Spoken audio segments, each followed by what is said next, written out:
Bienvenidos a todos. Voy a hacer la presentación en inglés por el profesor. Welcome everyone. Thanks for being here today in this roundtable on ethics and aesthetics.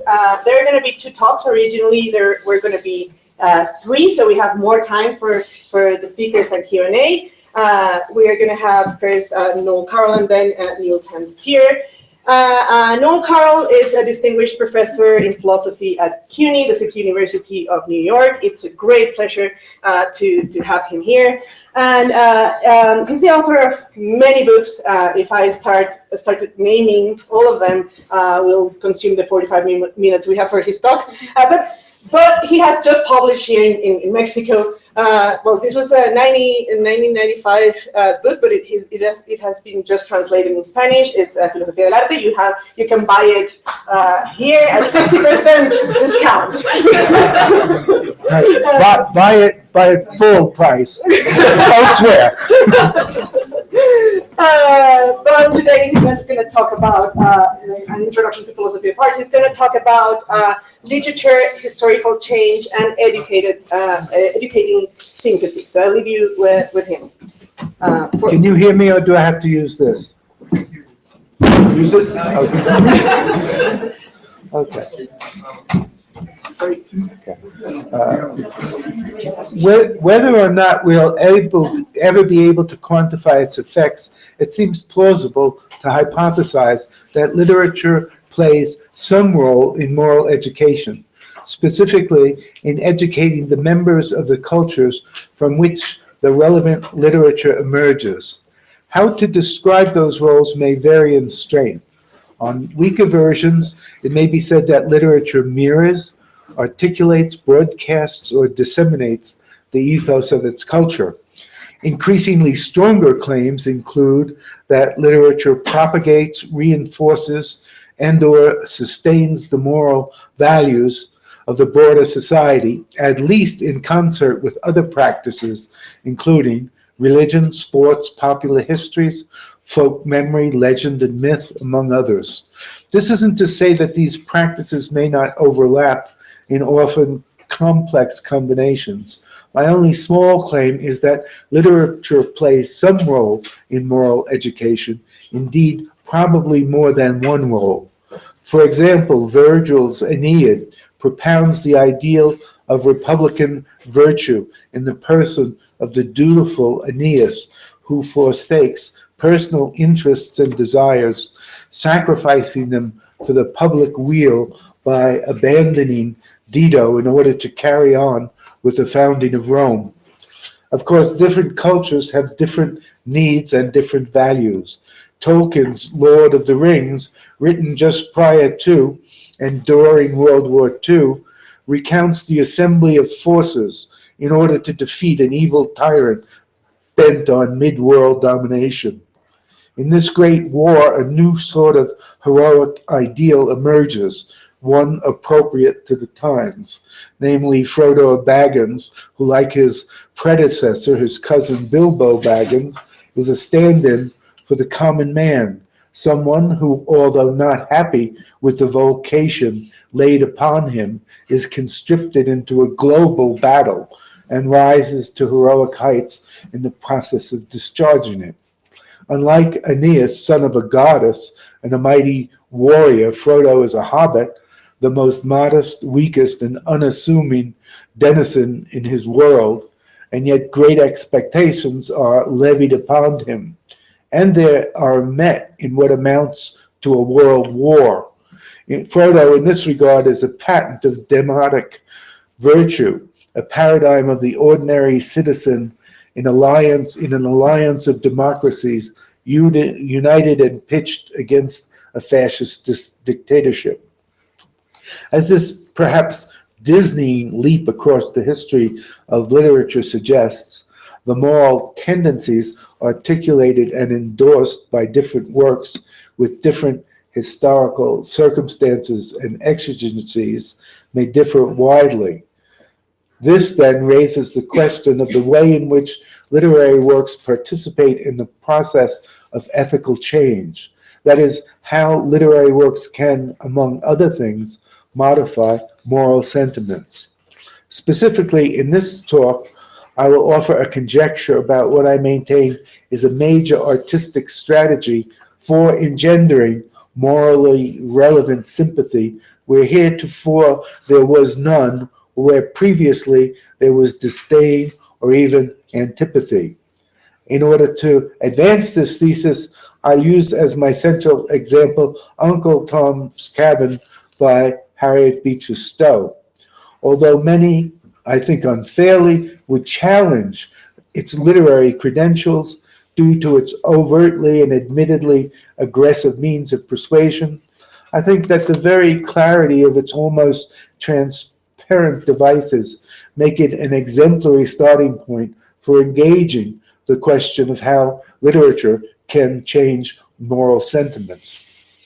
With respect to moral change, Uncle Tom's Cabin is probably one of the most successful fictions of all times. As is widely quoted, though perhaps apocryphal, upon meeting Stowe, Abraham Lincoln allegedly said, "Is this the little woman who started this great war?" The novel, along with its various dramatizations, brought a reversal in sentiment in many audiences. Whereas previously black slaves were regarded as objects of subhuman disgust, in Stowe's hands they became objects of sympathy. Of course, in many cases, Stowe was preaching to the choir. Nevertheless, it seems likely that she also was able to influence the moral sentiments of many uninitiated readers. So our question is, how did she do it? My hypothesis is that she did it by moving black slaves from one emotive calibration file to another. Okay, what does that mean?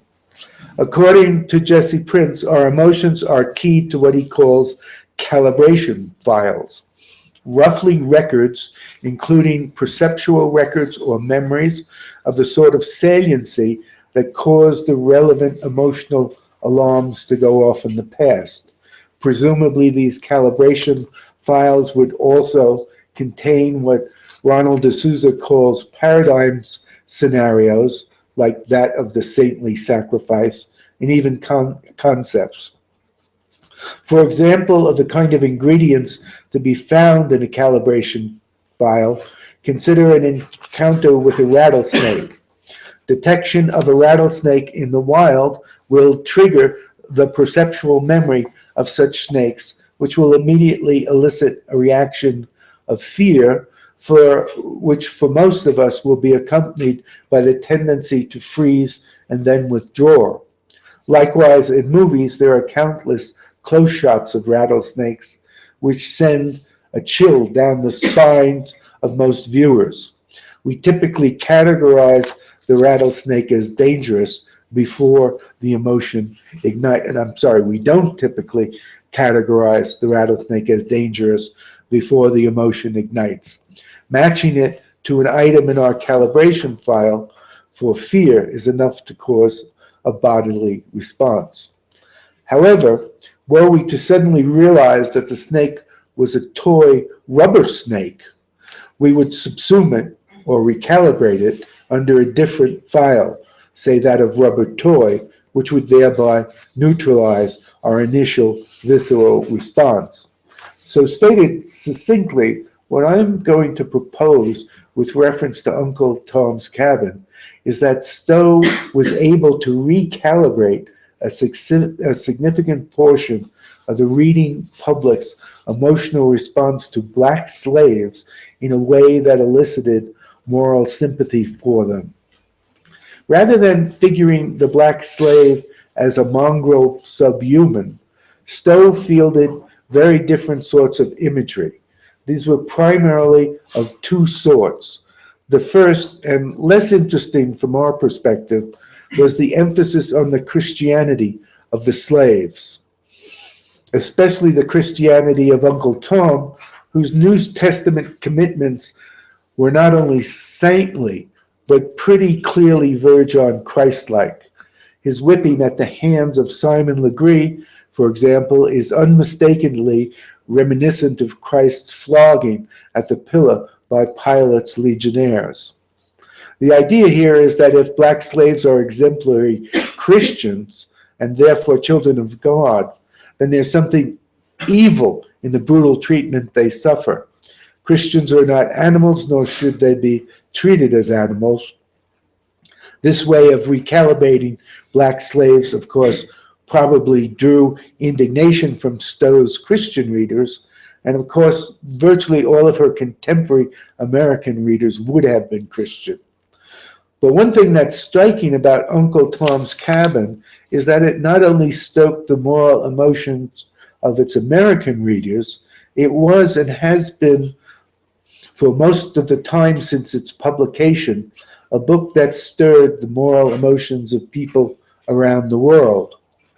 Moreover, I think this is due primarily to Stowe's second major strategy in the book.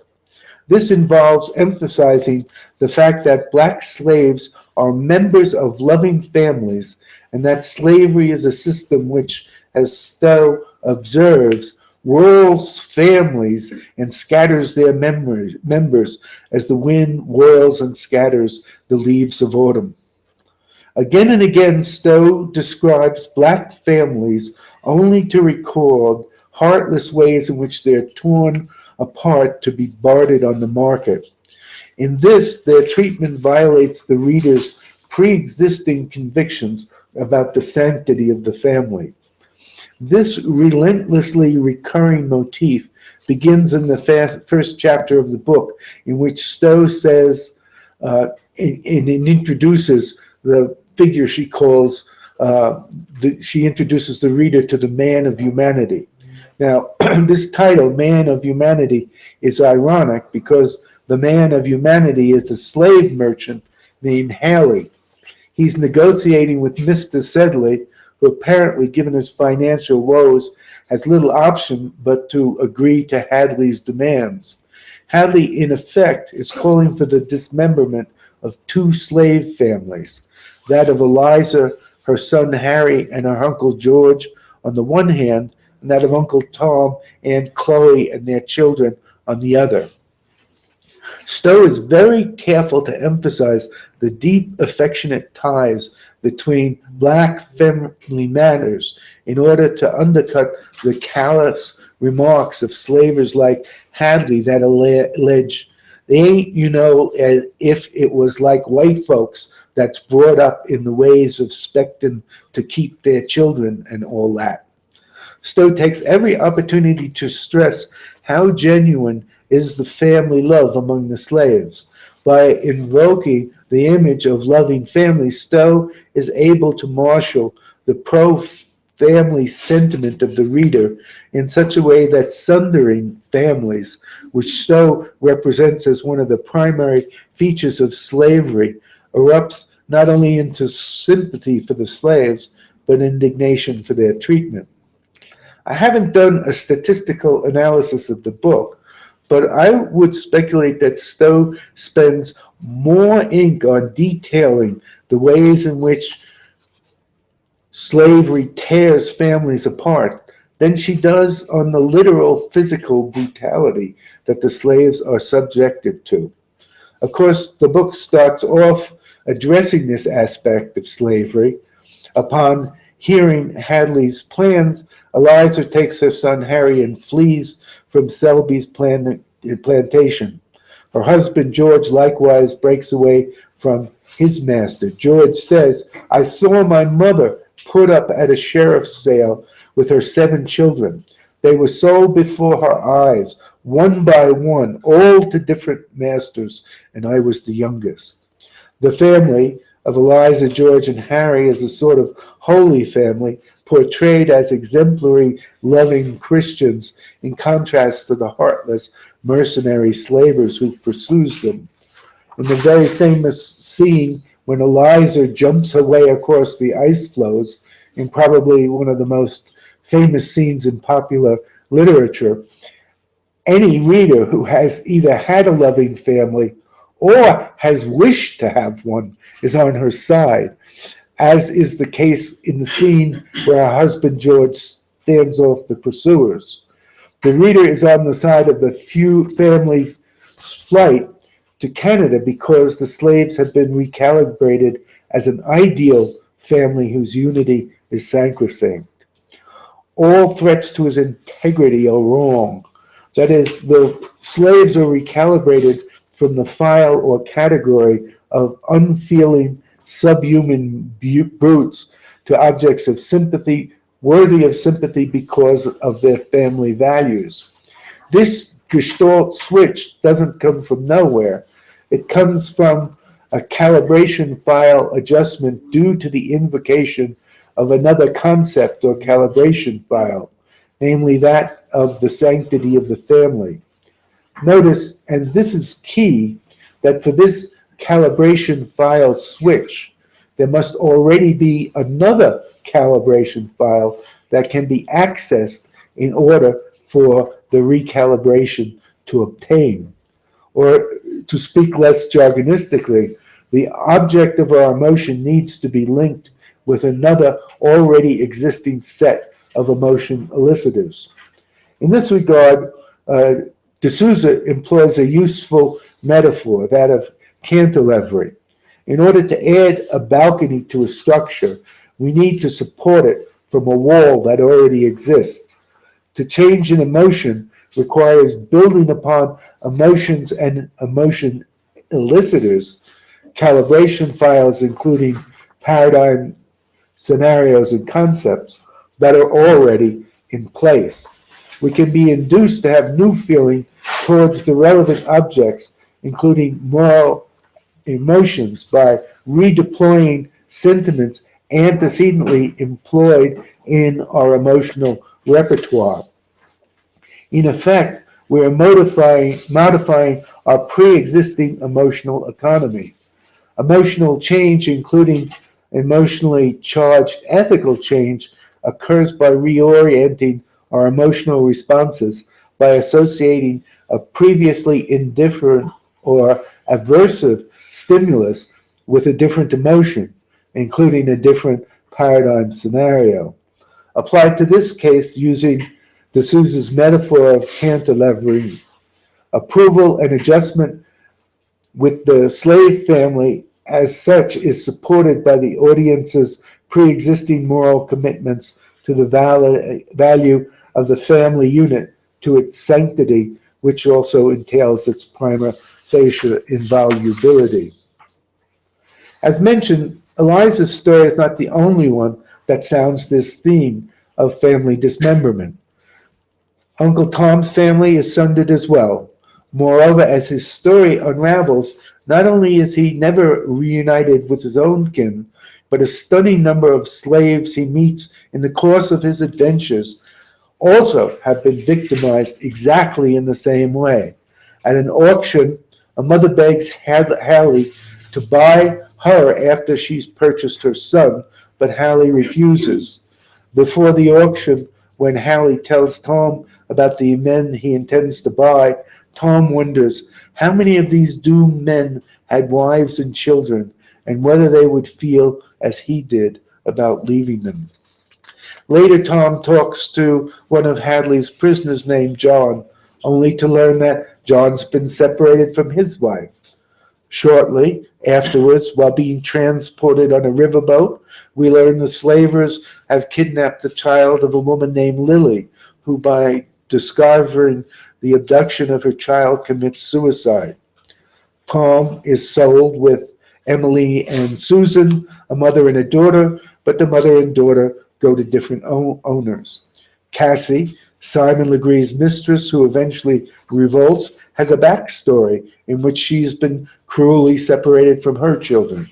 In short, it begins to seem as though most of the slaves, if not all, Tom meets have been torn from their loved ones. Although for the most part, Stone makes her case by showing rather than telling, there are moments when she makes the point of the recurring motif of family dismemberment explicit, namely that the dissolution of these black families is no different than the sundering of white families would be, and that whites should regard it with comparable horror. Little Eva, worrying about what will happen to His slaves, when her father, St. Clair, dies, says, "Papa, these poor creatures love their children as much as you do me." Indeed, the death of the saintly little Eva and its wrenching effects on St. Clair are, I suspect, meant to portray the impact of the loss of a white child on a white father in a way that we are supposed to analogically transfer to black parents who lose their children through the vagaries of slavery. In Stowe's argument, the patent evil in separating loving families is a leading premise. The argument as a whole is rehearsed by two ladies on a riverboat where Hadley slaves are imprisoned. One of the ladies says, "The most dreadful thing about slavery, to my mind, is its outrages on the feelings and affections, the separating of families, for example." Another woman on the boat says, "That is certainly bad," but holding up her baby's dress that she's just completed knitting and looking at its trimmings intently, she says, "But I fancy it don't occur often." "Oh, it does," says the First Lady eagerly. "I've lived many years in Kentucky and Virginia, both, and I've seen enough to make anyone's heart sick. Suppose, ma'am, your two children there should be taken and sold." Every once in a while in the text, Stowe will call upon readers, but especially mothers, to consider the case of slaves and their families analogously to their own. Implicitly, she's invoking the golden rule, but of course, for that line of argument to take hold, it's necessary that the white reader accept that the slaves are embedded in the same sorts of loving families that they value. That is, they must recalibrate the slaves in terms of the paradigm scenario of the loving family in order to call forth the indignation that goes with the paradigm scenario of the loving family being torn apart. I began by noting that Stowe had at least two strategies for recalibrating the response to black slaves. There's the Christian imagery and the family dismemberment imagery. Of course, sometimes these converge, as when the integrity of the black family is explicitly connected to being good Christians. However, I suspect that in many countries outside Christendom and in our own times, the family paradigm is the more effective. For one of the touchstones across cultures is what has been called the ethics of community, which pertains to norms of communal order.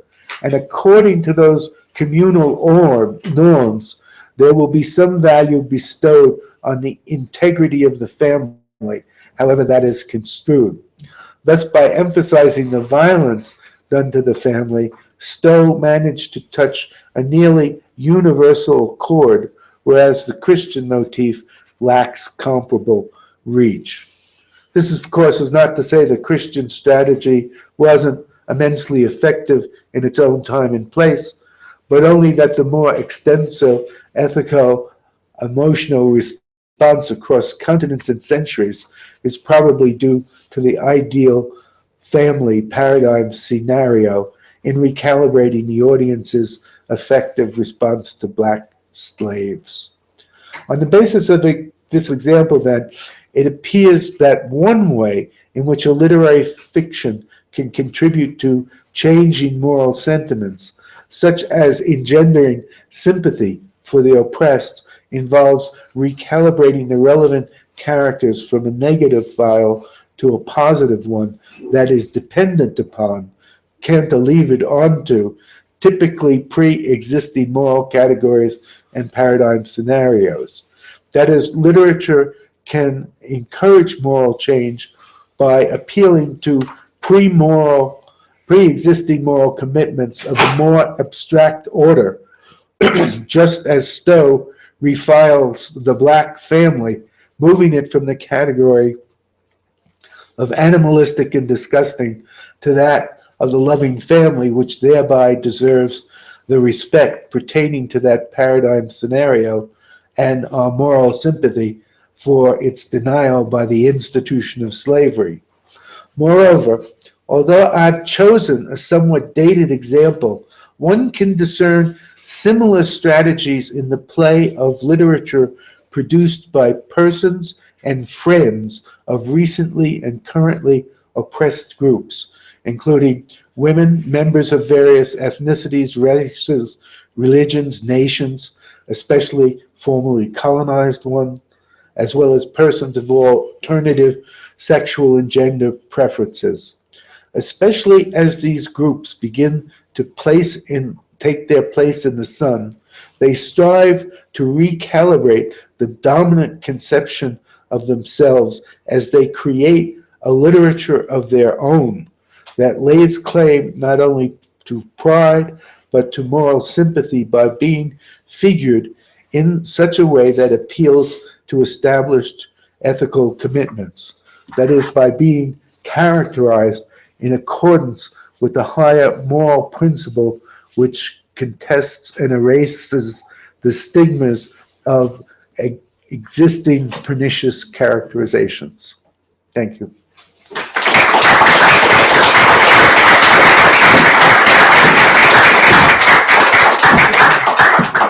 We have about 15 minutes for questions. So, please raise your hands. And Moy? Thank you very much for your talk. I wonder if you can give another example in which there is another moral category that can be used on the ground to try to make this change with other groups, as you mentioned at the very end of your paper. Because in this example, the family or Christianity as well seemed to be that common ground at the time. But with other groups, which common ground can we have to start with in this change in the literature we can do? Well, I suppose there are a wide variety of possible other, let's say, paradigm scenarios. One, of course, would be maybe a more modern one, but somewhat typical in the United States, would be hardworking. Right, that the existing pernicious, degrading characterization would be lazy, shiftless, and dirty, and then you might then try to shift that, but by appealing to hardworking, conscientious, clean. Making appeals, for example, to, probably making some appeals to concern for the family too would be built into that. But say in earlier times in the United States, maybe Eastern European or Italian immigrants would be be depicted as shiftless or maybe criminal, and so one might write a novel. I mean, very often as these parts of society begin to emerge, they develop a literature of their own, which is a literature about their struggles, their energies, etc. And that's how, from inside that subculture, they'll begin to try to recalibrate themselves. But of course, as I mentioned, their friends will also do that. There'll be people from the outside who will take up the cause of this disparaged group, and will also tell their story in a way that appeals to pre-existing values of the wider culture.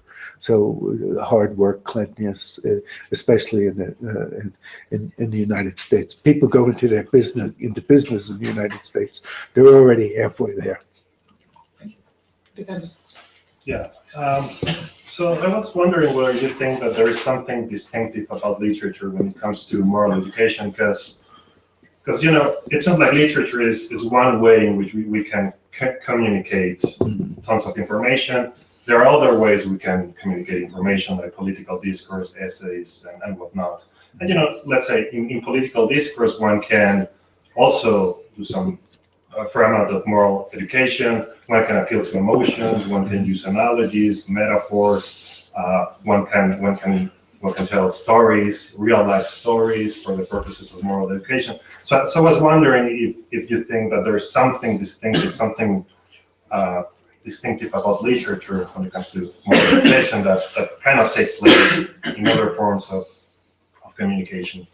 Well, of course, as I suggested at the beginning, I don't think it's unique to literature or even art. I mean, moral education radiates through sports, for example, right.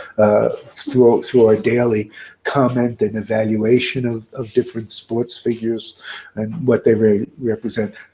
We don't want to forget religion either, and then there are all kinds of folk myths and everything.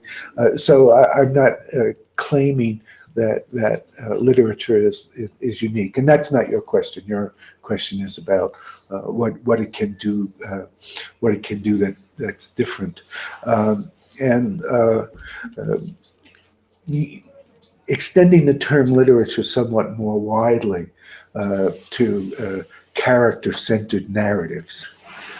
It seems to me that in comparison to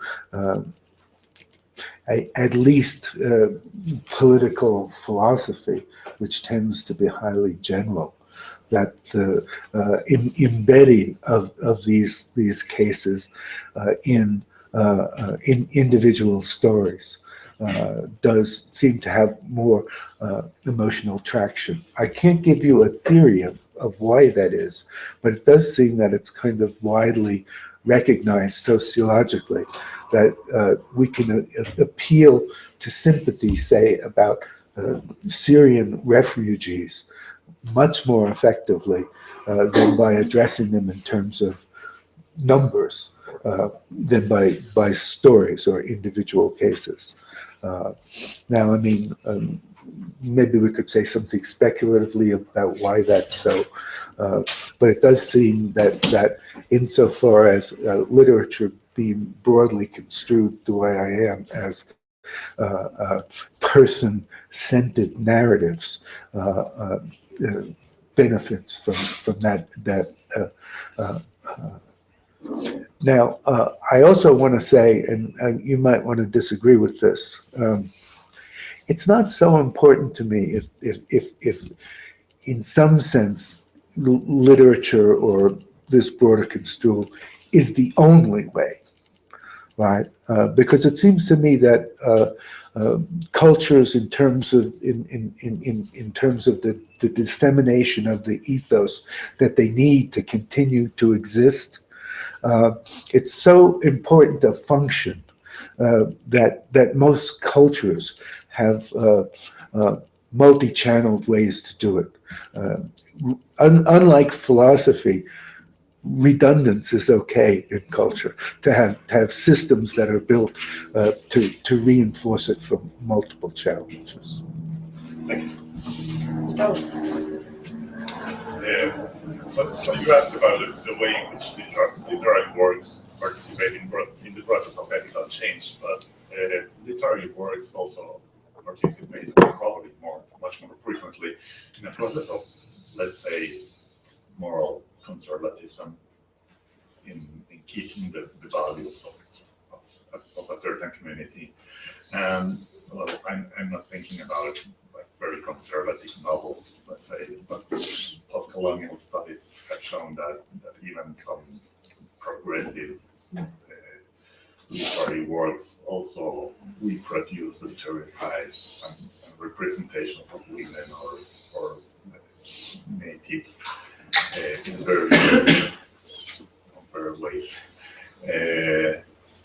But I wonder whether in this process, in let's say in reaffirming or reasserting these values, there's also a way in which literature is helping to recalibrate the emotions of the readers. Well, I think that's an excellent point. What I was trying to suggest, well, a couple of things. One, I was talking about recalibration, but of course, before there's recalibration, there's calibration.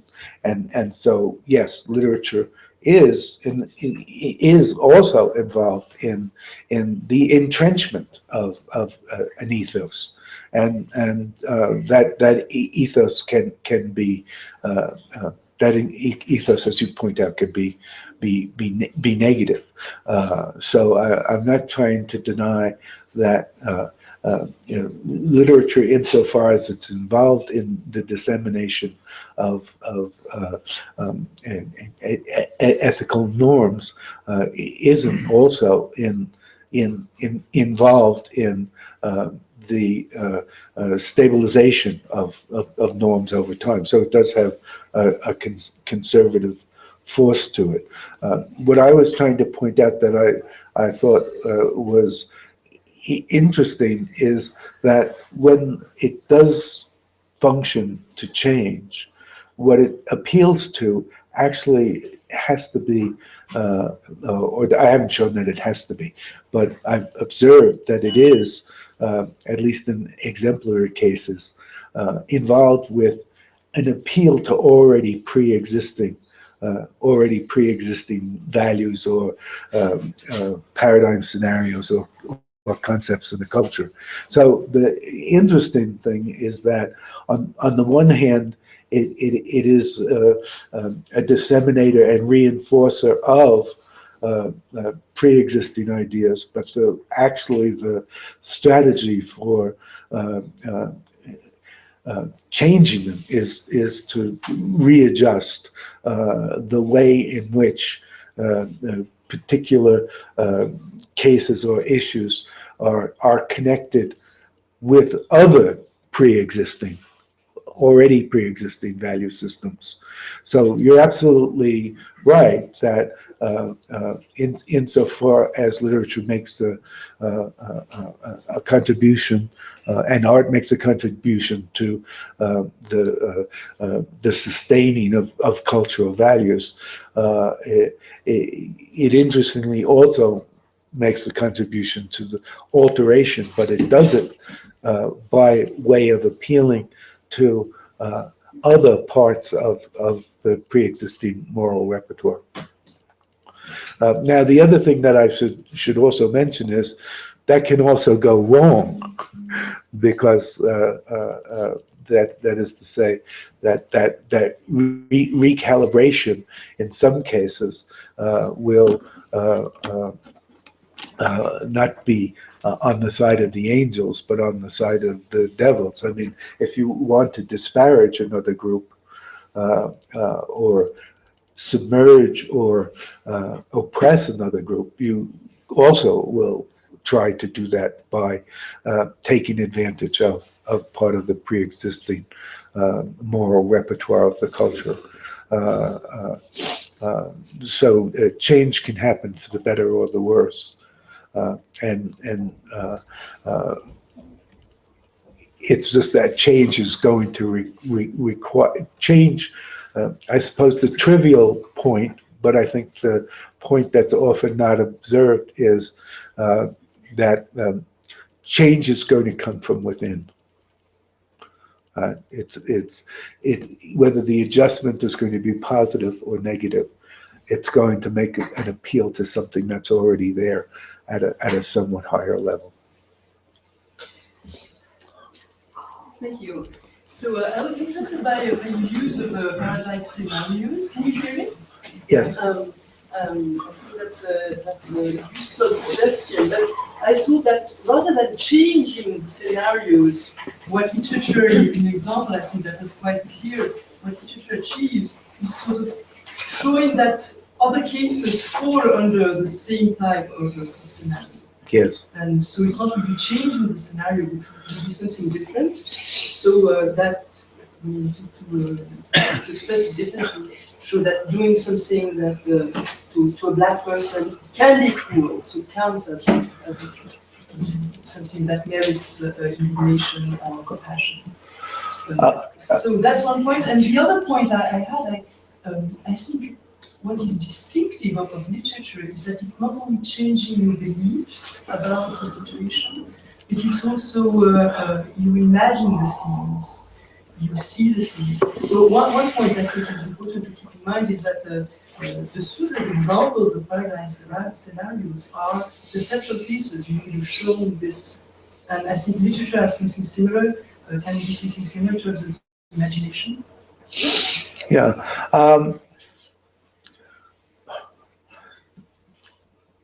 So, in terms of the first point, there may be something a little slippery. We don't have conditions for individuating paradigm scenarios.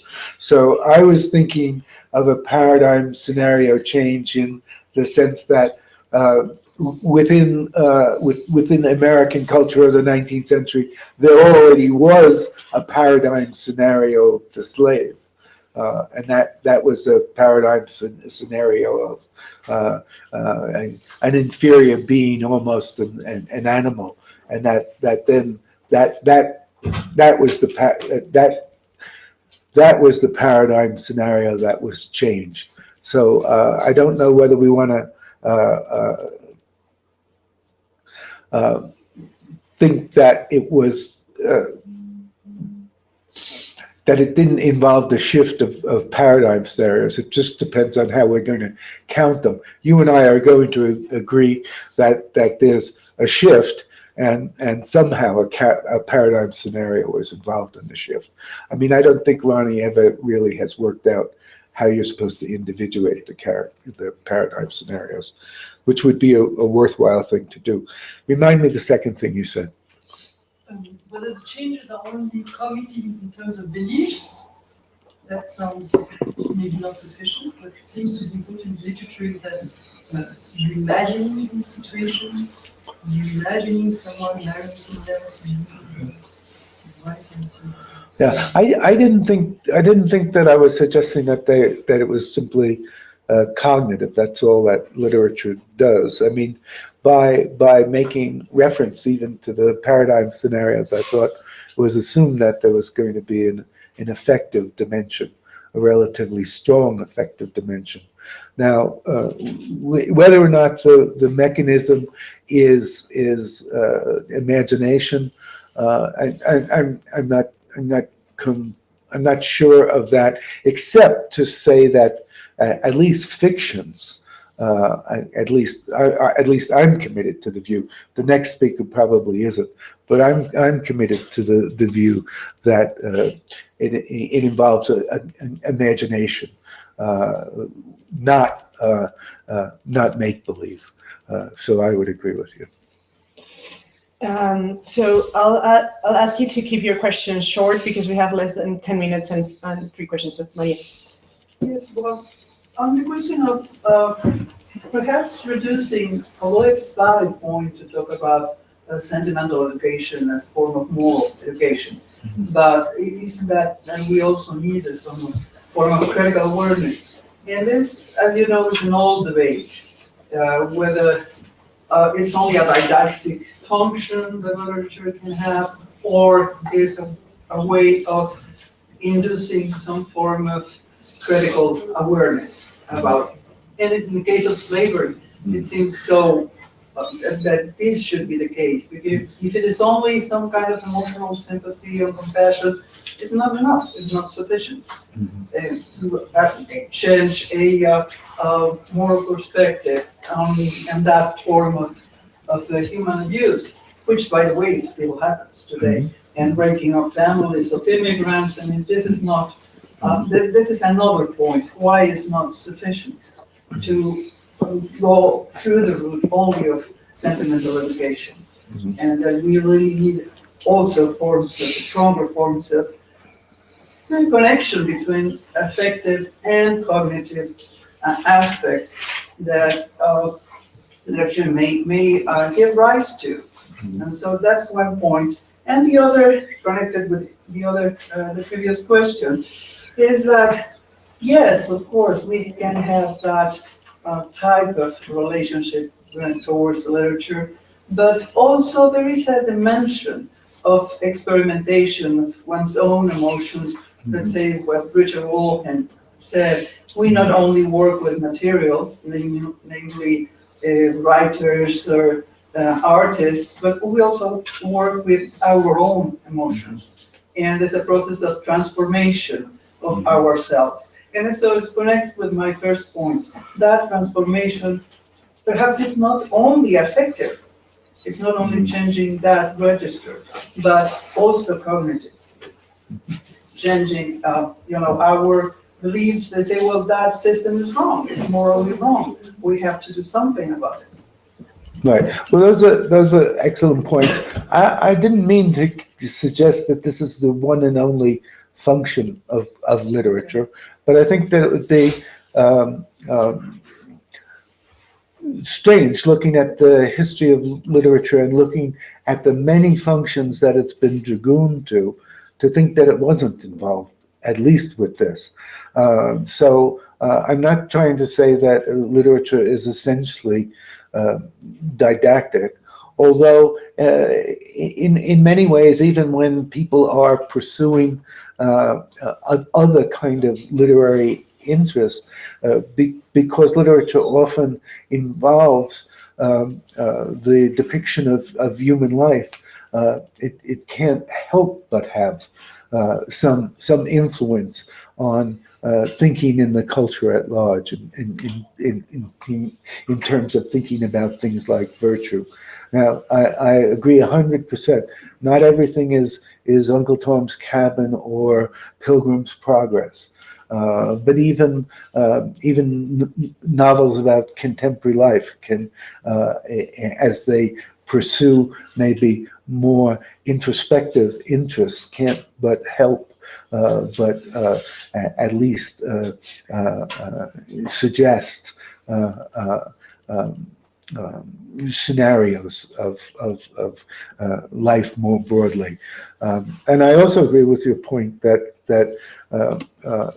it's not that the only dimension of advocating for moral change should be through the sentiments. But again, it just seems to be difficult to deny that some of it is. So I suppose what it might be a little helpful for me to say, or to put my cards on the table, is to think that unlike maybe some philosophical approaches to literature, I don't want to think of it as one thing or as doing the whole job.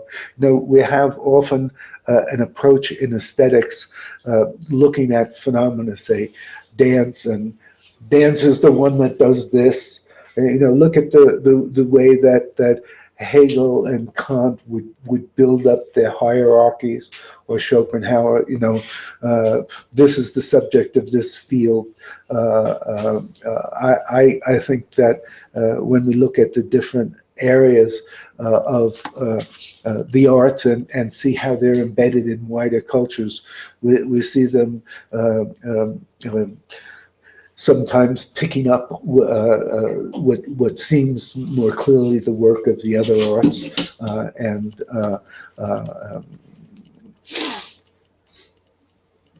functioning socially in multiple ways, so that sometimes the address of the writer may be more cognitive, other times more emotive, and social life is just much more complicated, much messier than oftentimes we envision in our philosophies. My question is, you mentioned that the author is preaching to the choir in this particular example, or mainly. So my question is whether you think that this mechanism may, or whether you are equally optimistic about this mechanism affecting moral change in people who have entrenched opposite moral beliefs and thus opposite moral sentiments. Well, I did say that in many cases it seems that Stowe may have been preaching to the choir, but there's also a terrific amount of evidence that she actually converted people. I don't have any other quotations here with me, but one case was a whole fire department of rough, not people that you think of as sentimental Irishmen in New York who all became converted to the cause. And there are all of these stories about during the Civil War how Union soldiers, infantrymen, went into the field with Uncle Tom's Cabin. So I mean, it certainly is true that to fellow abolitionists, she was preaching to the choir, but at least purportedly, she made a lot of conversions. How often that can be achieved is really an empirical question. But I'll just leave it at that. It's not in my job level. Yes, I was thinking about translation and about how your metaphor of calibration and recalibration would work in the situation where what you're doing is translating a literary work, and in a way, some people talk about being able to be calibrated on both sides, so you can simultaneously calibrate yourself in one culture and one language, and then bring whatever you understand it to the language you're translating into. So how would your metaphor of calibration work in that situation? And do you think that there would be a kind of ethics or a normative of how a translator should proceed? Well, I suggested, though I can't substantiate it, that there was something especially effective about using the family, because organizing the family and there being norms of the family are very widespread, opposed to the use of Christianity. So I think that in terms of your question, the choices are going to be wider and narrower, and within certain choices would seem to travel better in terms of translation. Other choices may actually be more local.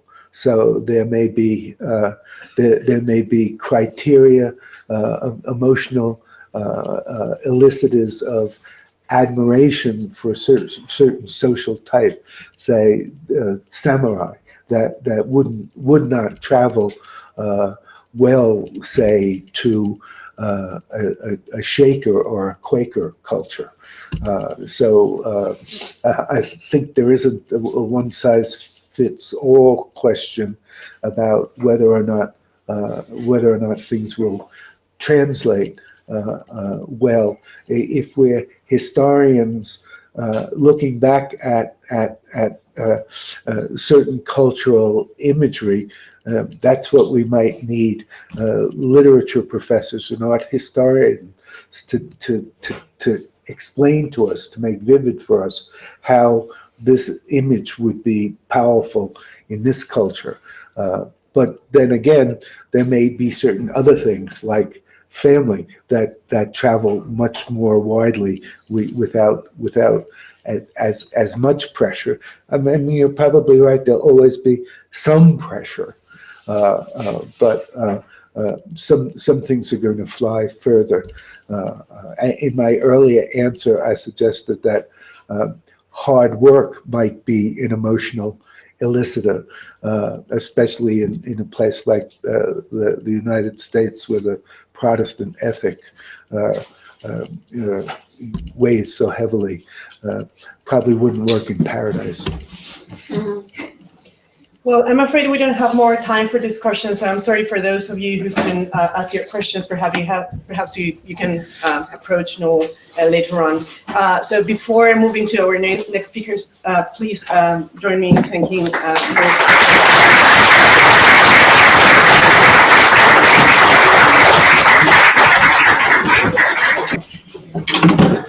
So our second talk of this roundtable is going to be by Nils-Hennes Stear.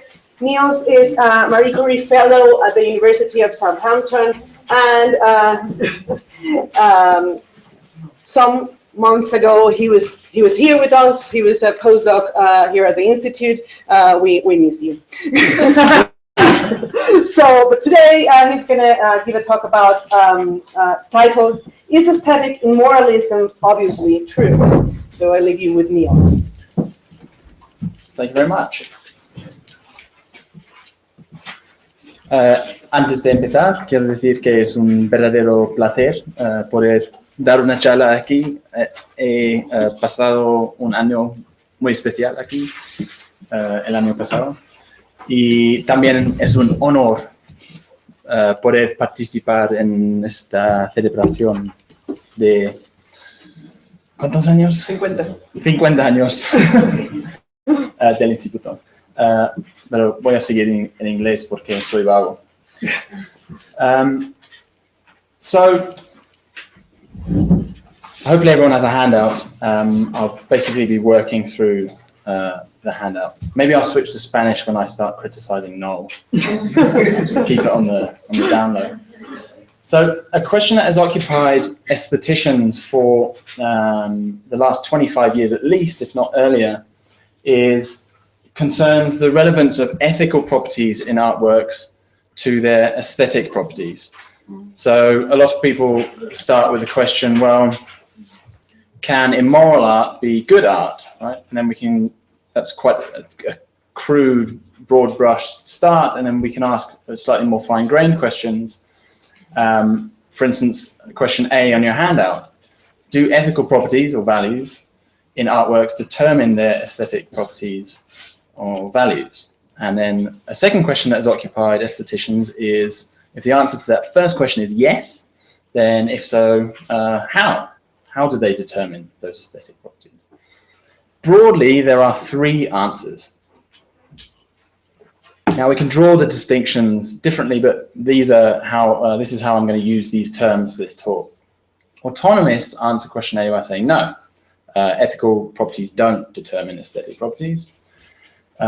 Moralists and immoralists are in the yes camp. They say yes, they do, but they give different answers about how they do that. So the moralist says that the way ethical properties determine aesthetic properties is systematic. And by systematic, I just mean here the valences always go together. So if you have an ethical merit, this will always be to the aesthetic betterment of the work, right? It would be an aesthetic merit. And if you have an ethical flaw, then that will always be to the aesthetic detriment of the work, right? That will always be an aesthetic flaw. That's what it is to say it's systematic. So the immoralist, by contrast, says, no, there's no systematicity here. There's nothing systematic. Sometimes you can have ethical merits and they are conducive to the badness of the work aesthetically, and you can have ethical flaws and they can make the work better, and so on and so forth. So those are the three positions.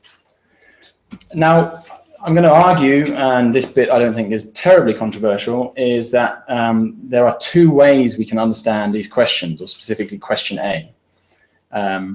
There's what I call the counterfactual way, and there's what I call the per se way.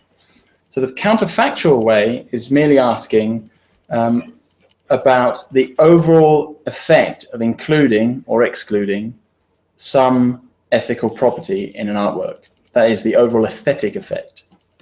And the reason I call it the counterfactual way of thinking about the question is that the way to answer that question is to say, well, take an artwork with the ethical property in it and take an artwork without the ethical property in it, and now compare them aesthetically, right?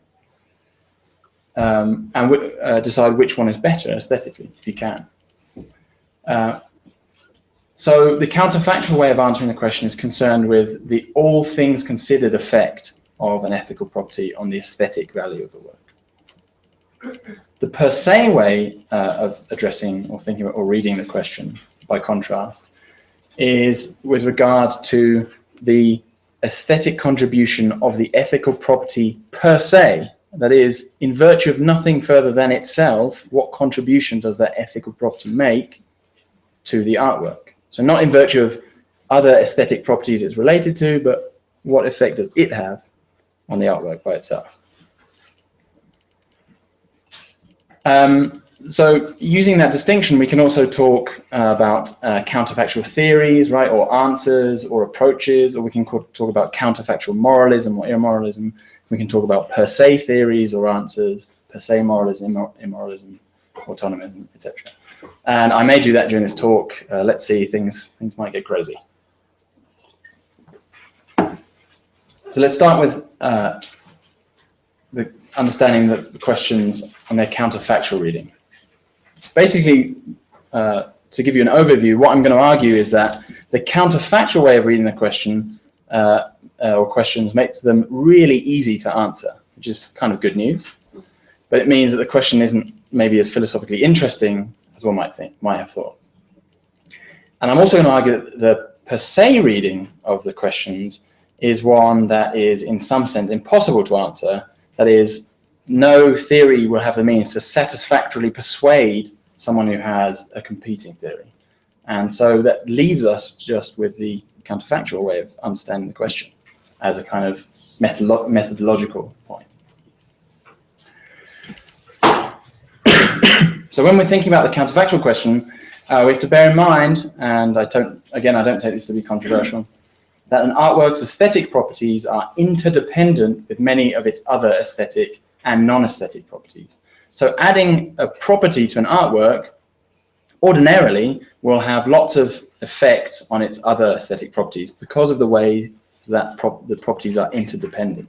Okay, so if you add a property to an artwork, it can either create other aesthetic properties, it can annihilate other aesthetic properties that were there to begin with, or it can amplify other aesthetic properties, or it can diminish other aesthetic properties. So just to take an example, there's a country song by a band called the Zac Brown Band, and the song is called Chicken Fried, and it's about chicken fried steak and the simple country life. So the lyrics are, a little bit of chicken fried, cold beer on a Friday night, a pair of jeans that fit just right, and the radio up. Okay, so it's all about the kind of simple country life. Now, the song has a really simple chord structure. It just goes 1, 4, 1, 5, 4, 5, right? So if it was in the key of C, it goes C, G, F, G. Okay. Now, in a lot of music in what we might call the Western tradition, the dominant chord, that is the G, the final chord in that sequence, might have a seventh note added to it, right? And what the seventh note typically does is it gives a richer sound. It creates a bit more suspense before you return to the tonic chord at the beginning of the sequence. So we might ask about the this particular song, what effect it would have if we added a seventh note to the dominant chord that concludes the chord sequence. Because notably, the song doesn't include a seventh note in the dominant chord. Here are two effects I think it would have. One would be that I think the song would be richer and it would have a bit more kind of musical suspense to it. So that would probably be, on the whole, a good effect of adding the seventh note. But, and this is why I think they made the right choice in not adding a seventh note to the dominant chord, it would also undermine the unity of the piece, because the whole piece is about celebrating simplicity, okay, even though it's just a country song. So if you added that seventh note, it would add a kind of level of complication that was at odds with the song, right? So we see how adding this property, seventh note in the dominant chord, interacts with these other aesthetic properties, right? That's the rough idea. And you can run the same kind of story for, in principle, any property, I think. So any property, or at least many of them, can improve or worsen an artwork, all things considered, I think. I think that's probably obvious on reflection. And if that's right, since no property will always improve or worsen a work aesthetically, but can do both, then there will be no systematic patterning, right? There'll be none of this valence is going together, ethical merit, ethical flaw, aesthetic flaw. But it's going to be, you're going to have a totally unsystematic patterning. And this is because interactions are pretty chaotic, right? Now recall that the moralist claims that there is systematic patterning. So if, as I've just argued, there is interaction between the ethical properties, or there's some kind of determination between the ethical properties and the aesthetic ones in artworks, and those interactions, those determining relations are unsystematic, then it looks like we have an answer to the counterfactual way of posing the question, namely, immoralism is true. And given that this is quite an intense debate, that should come as a somewhat surprising result. And I would say, in answer to the title question of the talk, that yes, I think it's kind of obviously true on reflection.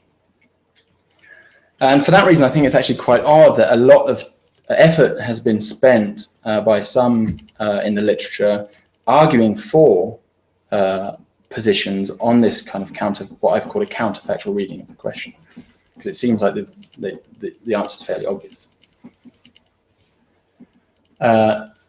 If we want a specific example of an ethical property determining aesthetic properties such that the valences switch, I'm happy to talk about that in Q&A if people are interested. So if the counterfactual questions are easy to answer, then that makes them somewhat less interesting philosophically. And that just leaves us, I think, with the per se questions.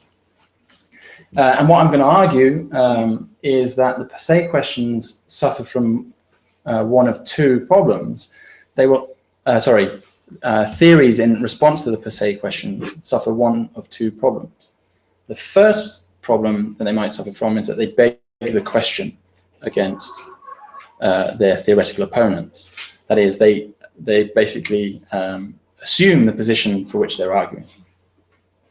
And the second problem that can affect per se theories is that they collapse into counterfactual theories. That is, they present themselves as talking about ethical properties per se, their per se contribution to the aesthetic value of the work, but they end up actually telling a kind of counterfactual story that talks about the effects on other aesthetic properties. The phrase per se is very annoying in English, and so I apologize now that I have to say it so many times. I'm going to look at two theories, one of which is Noel's, that are, I think, per se theories, and specifically one argument for each theory, which of course is not going to be a complete, exhaustive survey of per se arguments, but I think it will give us enough of a taste of what these problems are going to look like that to motivate me to say something general about per se arguments at the end, per se theories.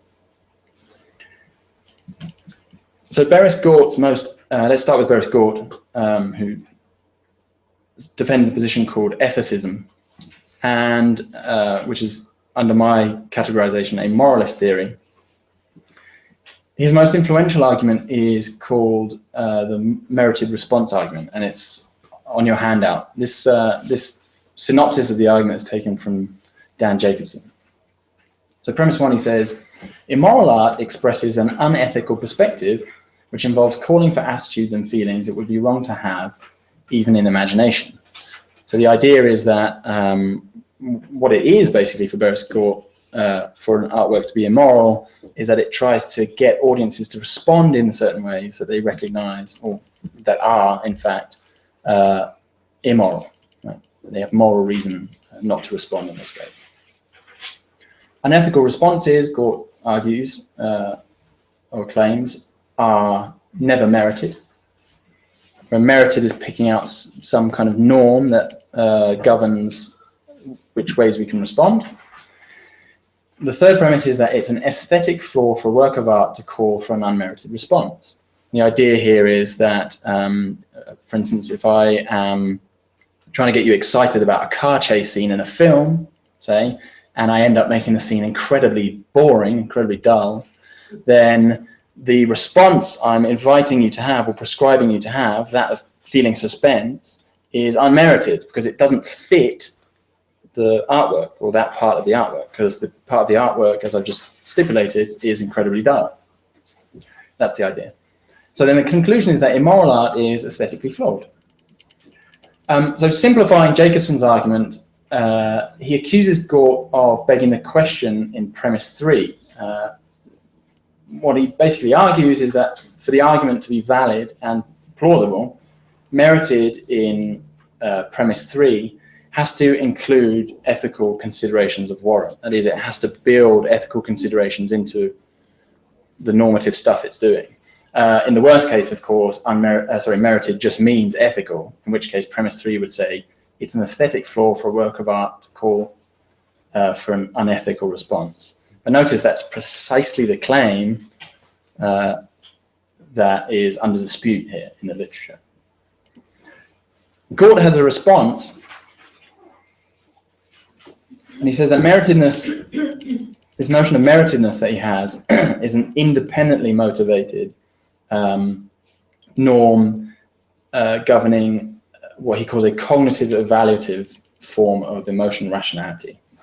So he thinks that there's this independently motivated thing, and actually that does include moral considerations as it happens. So take a case of a work inviting fear of a character. If a work prescribes you to feel fear in response to the character, a bit like this is an example like the car chase scene, but the character you're supposed to fear is not frightening in any way, then there's a simple, straightforward, as Gort would put it, cognitive evaluative norm that the prescription for you to feel that way hasn't lived up to. It hasn't met. Right? The idea is that the object just doesn't, the response just doesn't befit the object in quite a neutral way. What Gort points out is that certain concepts that we use in thinking about which responses fit which objects have moral considerations baked into them. So if a work invites you or prescribes you to feel indignation, right, then that requires that the object of the response be someone that has at least done something wrong, right? But as he points out, that has moral considerations baked into it. So from this quite neutral normative conception, we get to this moral picture. Suppose that works, I think that this just leads Gort to the next problem, which is that we can ask, why is it that in this case, the immorality per se is what's responsible for the aesthetic failure, rather than a lack of cognitive evaluative fittingness, right? So just to give you a sense of what's motivating that question, the other day I played a game of football, okay, and I scored a spectacular goal at the end of the game, and we won 1-0, okay? Now suppose I claim afterwards that what it was that made us win the game, and you can understand that causally or constitutively, it doesn't matter, was my scoring of a spectacular goal. What you might say in return, if you're particularly philosophically oriented, is, well, no, I mean, the spectacularness of the goal was not really relevant, right? There are lots of ways to score a goal. So even though in this particular case, a spectacular goal was my way of scoring, of course, was my way of scoring a goal, right? It was the fact that it was a goal that is explanatory here, right? The spectacularness isn't important. So similarly, the fact that the work calls for an unmerited response is what's doing the explanatory work. The fact that that unmeritedness is constituted by immorality is kind of by the by, right? It's not relevant. It's not, in some sense, it's not pulling its weight explanatorily, right? It's not explaining why the work is flawed. This problem has been called the qua problem, right? Because the question is it qua immoral or qua immorality that the work is flawed, or is it qua something else? Is it insofar as it has some other property? The qua problem has also been leveled at Noël, and particularly Noël's theory of moderate moralism, according to which immoral attitudes expressed in a work can lead to a failure of what he calls, or what others have certainly called, uptake in the audience. So there's kind of very close analogy between, at least superficially, between what Noël's saying and what Beres-Gort is saying. The basic idea is, at least on its original formulation, the original formulation of moderate moralism. Notice how guarded I'm being in articulating this, theory, at least as it was originally formulated. The claim was that insofar as an artwork is immoral, that can prevent people from responding as the work calls them to respond, right? Because there's a recognition of the immorality of the response. And so this immorality thereby counts as an aesthetic flaw in the work.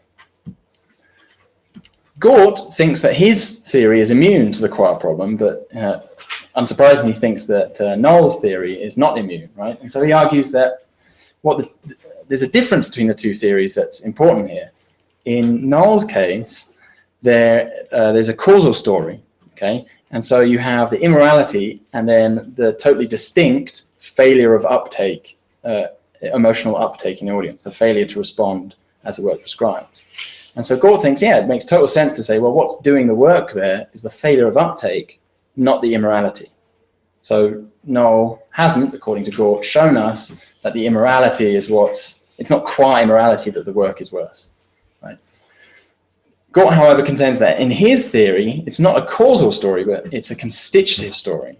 That is, the ethical flaw just is the aesthetic flaw in Gort's story, right?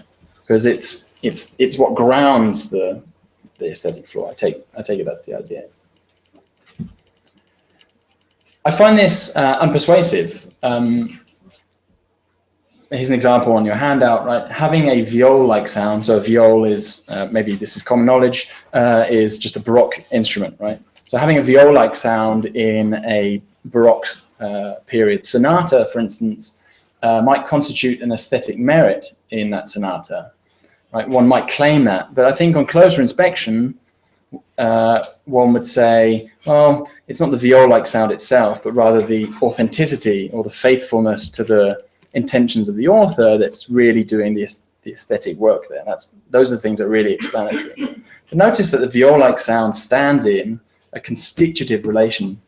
Having a viol-like sound stands in a constitutive relation to being authentic or being faithful to the audience, the artist's intentions.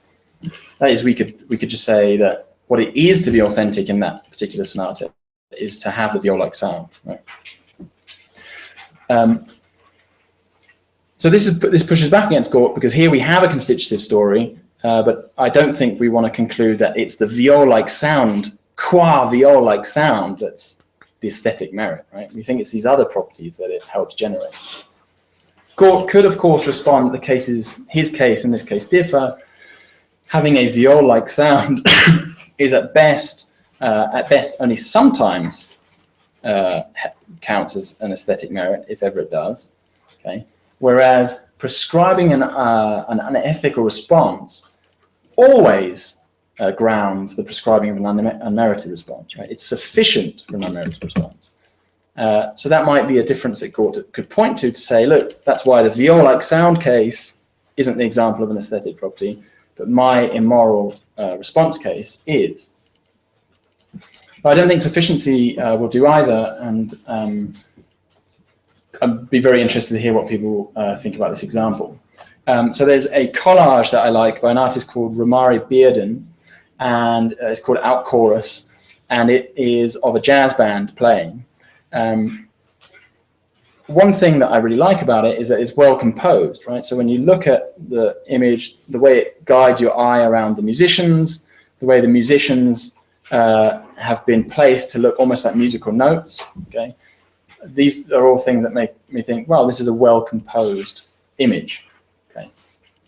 Now, take all of the natural properties that are responsible for Out Chorus being a well composed image. Okay, just take that, all of those properties and put them together conjunctively and call that property the compositional property, right? I think it's the case that whenever you have the compositional property, you will have a well-composed image, right? That is to say, the compositional property is sufficient for being well-composed. But I don't think this is the case that we want to say that the compositional property is an aesthetic property. By stipulation, it's an empirical or natural property. Nor do we want to say B, that it counts as an aesthetic merit, right? If it's not an aesthetic property, it can't be an aesthetic merit. And I think we can use the same argument to respond to Noël as well. Noël has responded to the accusation that his theory succumbs to the qua problem in a recent paper, where he says that basically, since the immorality is what explains the blocking of uptake in his theory, it counts as an aesthetic flaw. And the way he puts it is that the obstacleness, the being an obstacle to uptake, and the immorality are one.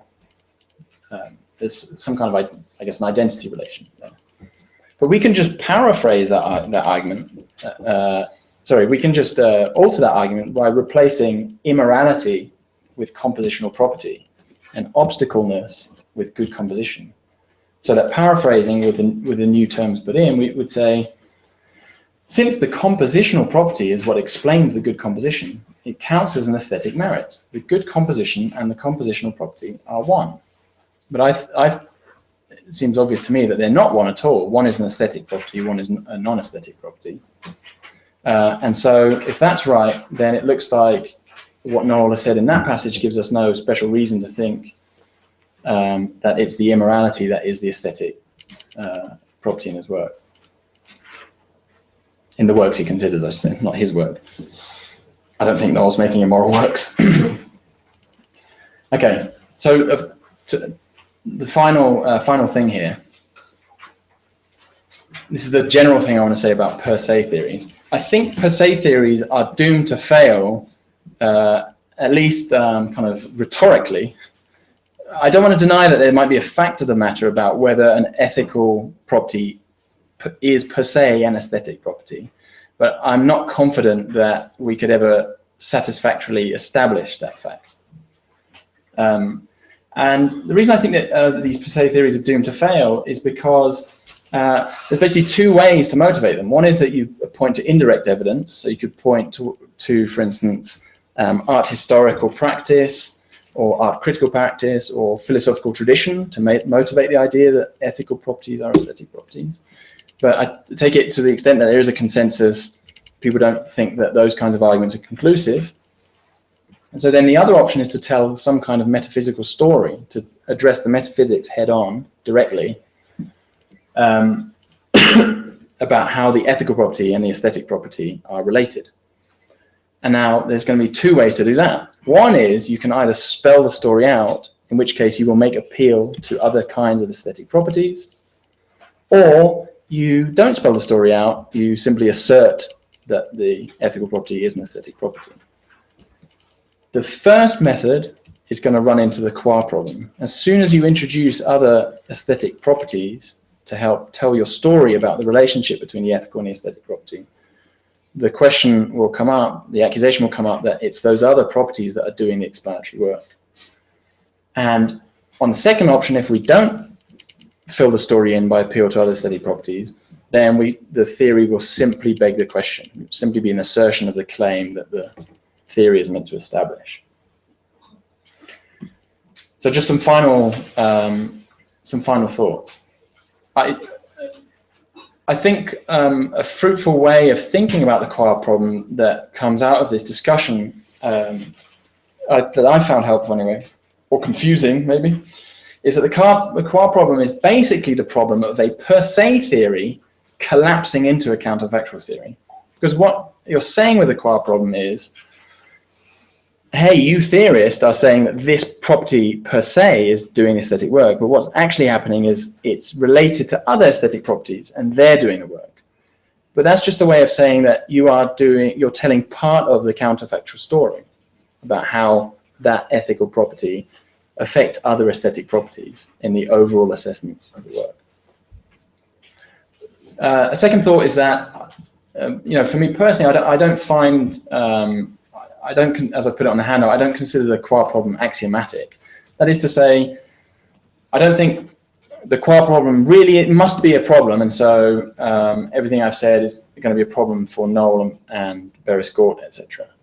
Rather, I think whether the qua problem is a problem requires careful thought and argument that hasn't really been done in the literature. There's an open question about how intimate a determining connection you need between the ethical and the aesthetic property for that to count as a per se form of determination rather than the uninteresting kind of counterfactual form of determination. If the qua problem is a problem, however, then I think what we can say is that the counterfactual question is the only one that is really available to us, methodologically speaking, in which case we have an answer to the question, and the answer is immoralism. Immoralism is the true theory. And here's my roundtable olive branch to Noel. Whether this is good for Noel or not depends on whether one takes him to be a moralist or an immoralist. I think the spirit of Noel's theory is moralist, but the letter of it, as he's conceded, or it's not really a concession, as he said in print, is that it's totally compatible with an immoralist theory. And that's it. Thanks.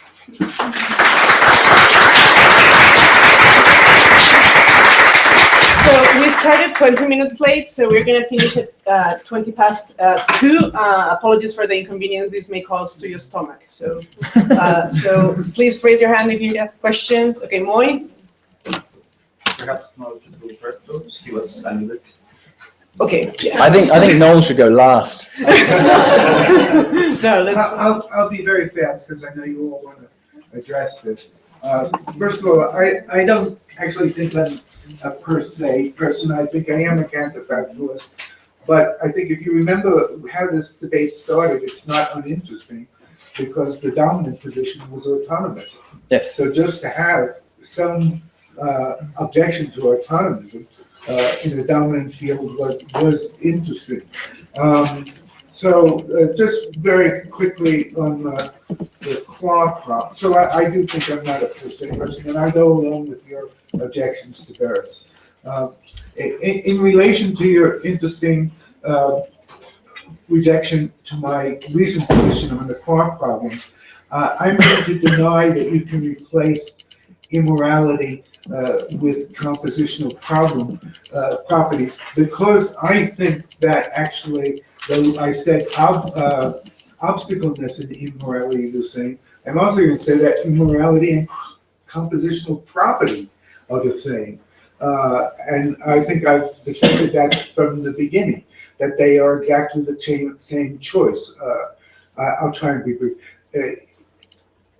It's modeled on Aristotle's discussion in the Poetics of what the kind of character you need for tragic responses. So that means the character is a construction property, is a compositional property. And remember, he says, you can't have a character who's too good because it will cause outrage. You can't have a character who's bad because that will just make everyone happy. To have the response, you have to have, and he talks to someone like the audience. And that's the argument that I'm making, that characters are themselves compositional properties. So if you choose an immoral character, that's part of the compositional property. That's always been the argument. So you may disagree with that, but I'm denying the move you make here. That's it. The point about not uninteresting, which isn't the meat of what's going on here, but that's well taken. Not interesting in the historical context of 2017, perhaps. Having had the benefit of the groundwork being laid by people like yourselves. It might be non-interesting in the debate between ethicists and modern moralists, that's what I mean. Yeah, but it's not uninteresting when it started. No, I agree. Compositional property is the moral property.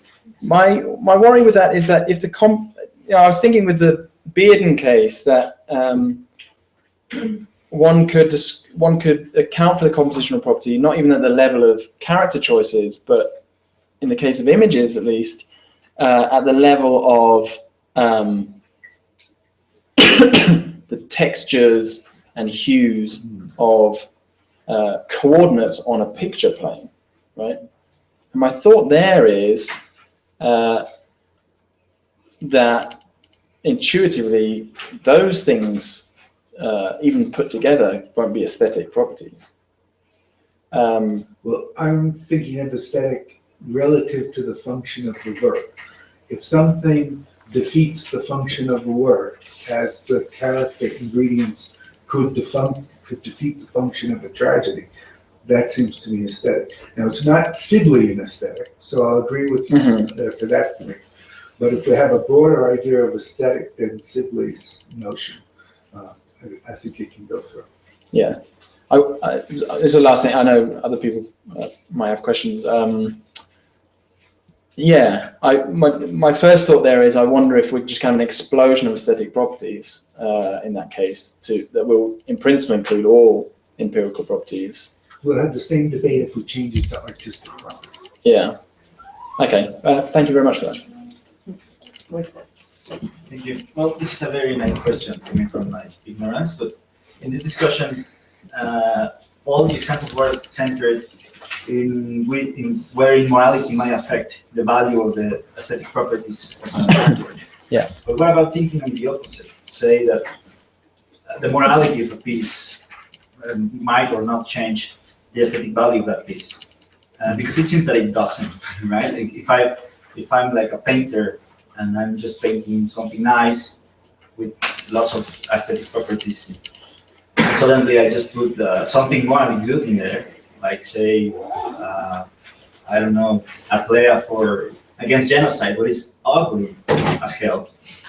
I mean, that doesn't seem to affect positively my work, right? Mm-hmm. It doesn't seem to affect positively the aesthetic properties of my work. So there seems to be an asymmetry, it seems to me.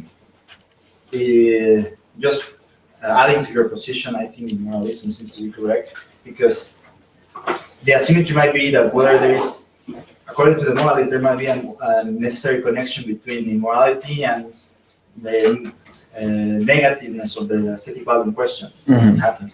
But why is it that in the opposite case is not the same? Whereas if I put good moral things in my painting, that doesn't make it a better painting.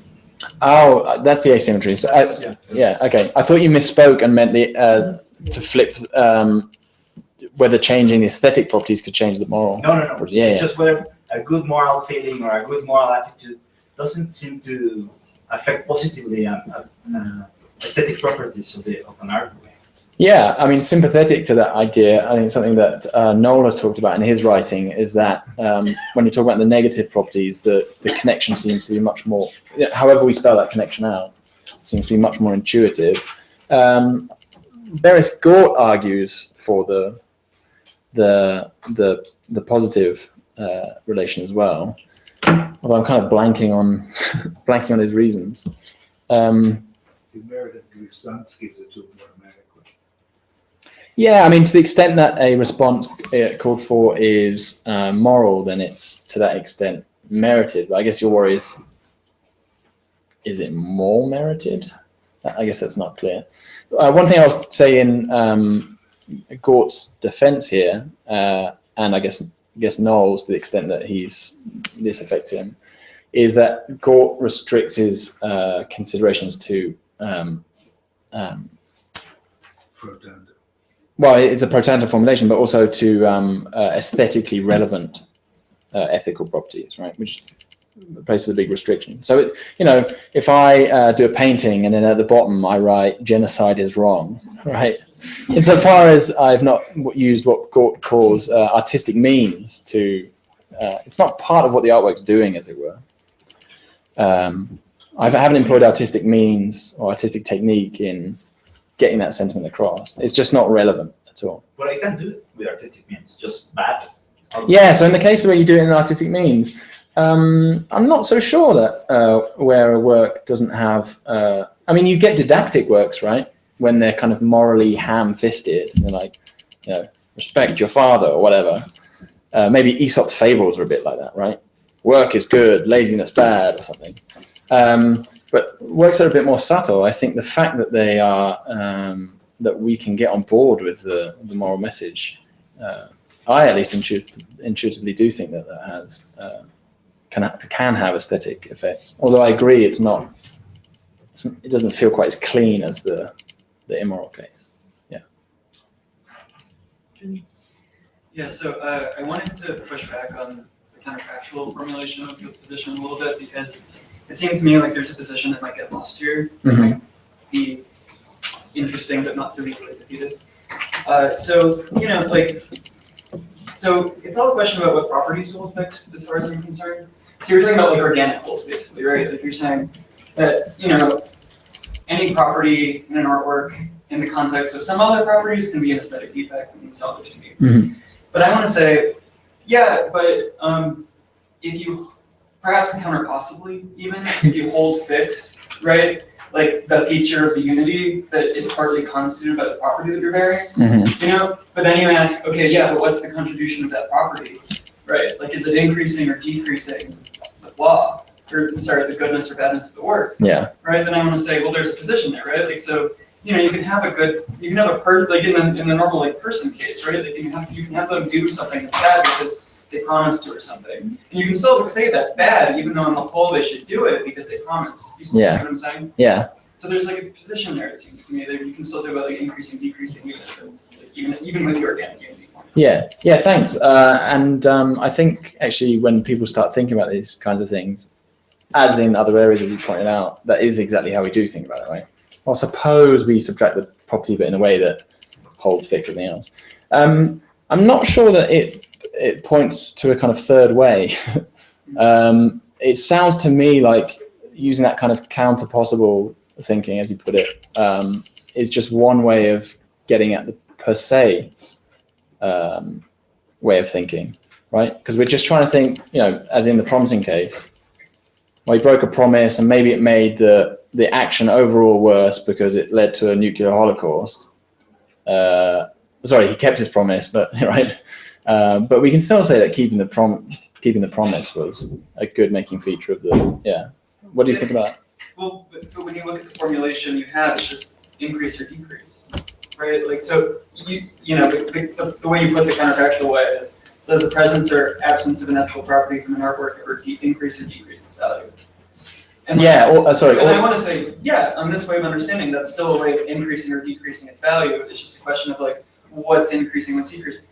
And there's a way in which maybe, like, yeah, depending on how you evaluate the increasing or decreasing, that turns into the per se thing. Yeah. In which case, well, whatever. I mean, here's how it's formulated. But anyway, even if you want to treat it as a per se thing, then I would still say, well, then avoid some of the objections to the per se stuff. You know what I mean? So like, that might be right. I'd have to think about that. Increasing or decreasing, all things considered. And by all things considered, maybe I just wasn't sufficiently clear. I meant with respect to the, as you put it, organic unity, with respect to the overall value of the piece. That's how I'm characterizing the counterfactual way of thinking about the question. The per se question is in virtue of that specific property, and that's why I think it's the same thing as the things you're proposing. But yeah, good. All right, I'll think about it. Thanks. Yeah. See.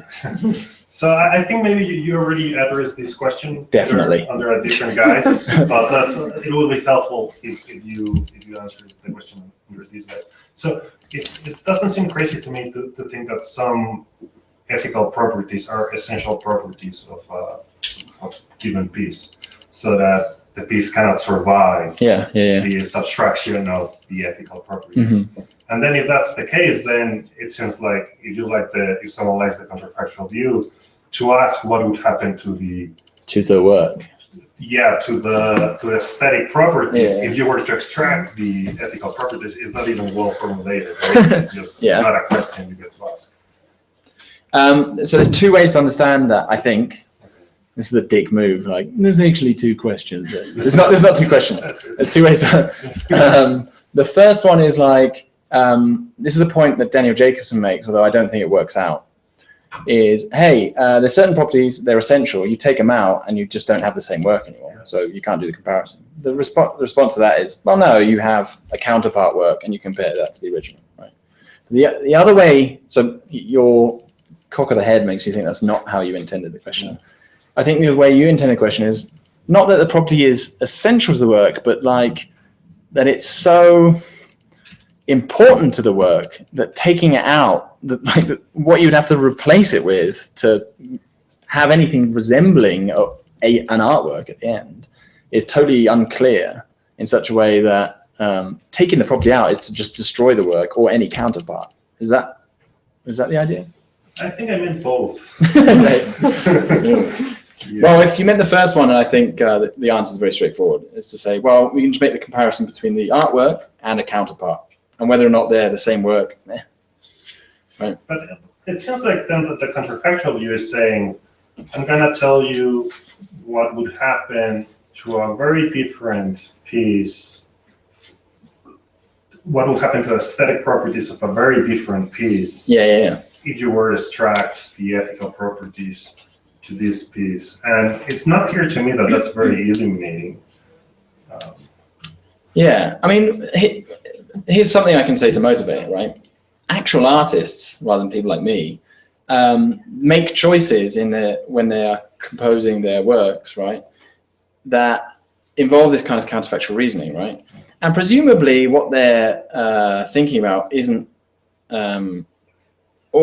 it's going to be this numerically different piece versus this one piece or this numerically different piece. They're thinking about it as one piece that could be qualitatively different in different ways, right? Even if what they're deciding is not just should this tree have 5 leaves or 4, but should this be a pro-fascist piece or maybe more ambiguous, right? Why is that helpful? Actual art practice involves making these kinds of decisions that makes me more optimistic about their usefulness in theorizing, because the idea being they work in practice, so surely they work in theory, right, or something like that. I don't know, maybe you don't find that persuasive. I think, it's right. Okay. One thing I will say though is that sometimes, what the default state of the altered work is supposed to be is really going to complicate things. And I take this that this must be a complication for causal theorists and theories involving other kinds of dependencies, right? Suppose I didn't throw a tennis ball at the window, right? So we take that out. Well, what do you replace it with to compare the cases? Did I throw an equally hard ball that wasn't a tennis ball? Did I throw nothing? Did I throw a stone? Or whatever, right? So I think you're going to have those problems, and I don't really know what to say about that. Thanks. Well, on that note, join me in thanking Nils and Romare. Thank you very much.